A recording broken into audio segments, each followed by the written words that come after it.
ईसा, आप कितने बजे उठते हैं? हम उठते नहीं, हमको जबरदस्ती उठाया जाता है।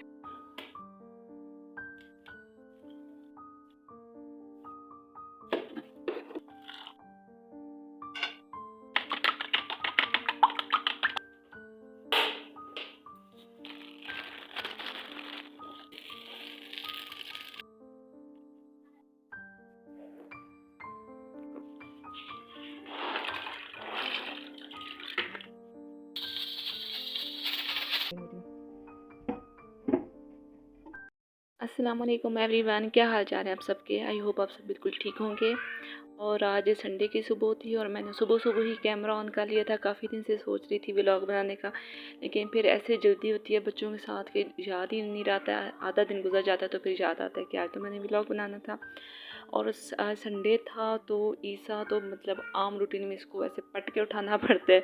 तो लेकिन आज दिल था कि ये आराम से सोया रहे, लेकिन आज वो स्कूल टाइम से भी पहले उठ गया था। खैर, अब बच्चों को जगा के उनको वाशरूम वगैरह से फ्री करवा के कमरे में छोड़ आई थी। उनके बाबा भी घर पे ही थे, तो वो ज़रा तीनों मस्तियों में मसरूफ़ थे, कार्टून वगैरह देख रहे थे, मोबाइल और इस तरह। और मैं आ गई थी किचन में। तो वैसे आम रूटीन में अंडे पराठे ही चाह रहे होते हैं, तो संडे को फिर कभी ब्रेड, कभी हलवा पूरी या इस तरह का डिफरेंट बना लिया जाता है। तो आज मैं बना रही थी फ्रेंच टोस्ट। तो बच्चे जो हैं वो फ्रेंच टोस्ट खुश होकर खा लेते हैं, लेकिन मुझे फिर पता नहीं क्या होता है कि अंडों की स्मेल आती है। तो मैं अपने लिए ना 2 स्लाइस वैसे सादे ही गर्म कर लूँगी।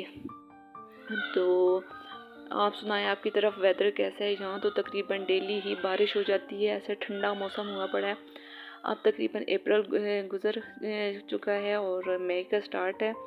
तो ऐसे ही ऐसा लगता है ना कि जैसे नवंबर का मौसम होता है वैसे है। और आज इतनी ठंडी या हवाएं चल रही थी, मुझे खदीजा को ना जर्सी पहनाना पड़ी, इतनी ठंड थी। तो कुछ दिन पहले तो ईद के करीब ऐसे मौसम निकल हो गया था कि लॉन पहनना शुरू कर दी थी। और अब फिर से दोबारा से मैंने बच्चों को ना फुल स्लीव्स और फुल कपड़े पहनाना शुरू कर दिए हैं।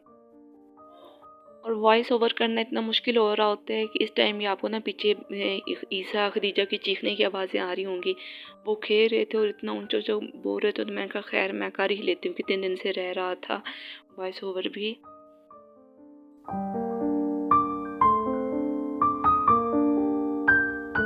मैं सोच रही थी कि संडे को ऐसे कामों में बेबरकती हो जाती है। वैसे आम रूटीन में ना मतलब मैं सुबह सुबह कामों से फारिग हो जाती हूँ। 9-10 बजे तक मेरे ऑलमोस्ट सारे काम हो चुके होते हैं जो फर्स्ट टाइम के होते हैं। सेकंड टाइम की फिर अलग रूटीन होती है। तो संडे को ये होता है कि मैं रूटीन से सिर्फ 1 घंटा लेट उठती हूँ। तो उसमें हर काम ऐसे लेट हो रहा होता है, हर काम ऐसे आगे से आगे टाइम जा रहा होता है। और मुझे इतनी टेंशन हो रही थी होती है कि ऐसे काम निमट क्यों नहीं रहा, टाइम पे हो क्यों नहीं रहा। तो मुझे आम दिन बहुत पसंद होते हैं कि उसमें हर काम टाइम, सिर्फ इस वजह से कि हम जल्दी जाग जाते हैं और संडे को सारी रूटीन डिस्टर्ब हो जाती है। तो खैर कभी हफ्ते में 1 दिन ऐसा हो जाना चाहिए, लेकिन पता नहीं मुझे क्यों टेंशन हो जाती है। तो खैर संडे को तो हक बनता है कि बच्चे भी लेट जाके सोए रहें। तो मेरी कोशिश होती है कि मैं संडे को वही रूटीन रखूं, लेकिन हो जाता है, ऐसी नींद चढ़ जाती है ना कि वो माइंड होता है कि आज संडे है, तो फिर थोड़ी लेट ही आँख खुल जाती है। तो अब यहाँ पे बातों ही बातों में नाश्ता रेडी हो गया था और मैं कमरे में जा रही थी। तो अगर उनके बाबा घर पे ना होते ना, तो इस टाइम खदीजा ने मेरी एक टांग पकड़ी होनी थी और तब मैंने नाश्ता बना रहा होना था। तो अब बच्चे आ जाएंगे और इनको ना फ्रेंच टोस्ट बहुत पसंद है। और खदीजा इस टाइम अपनी डॉल को ढूंढ रही है। उसकी ये पक्की रूटीन है कि जब खाने की कोई चीज़ आ जाती है ना, तो उसको ये होता है कि मैं अपनी डॉल को साथ खिलाऊं। तो खुद थोड़ा खाती है और ना डॉल के ऊपर ज़्यादा ज़ाया करती रहती है कि उसको खिला के मैं उसको मोटा छोटा करूं।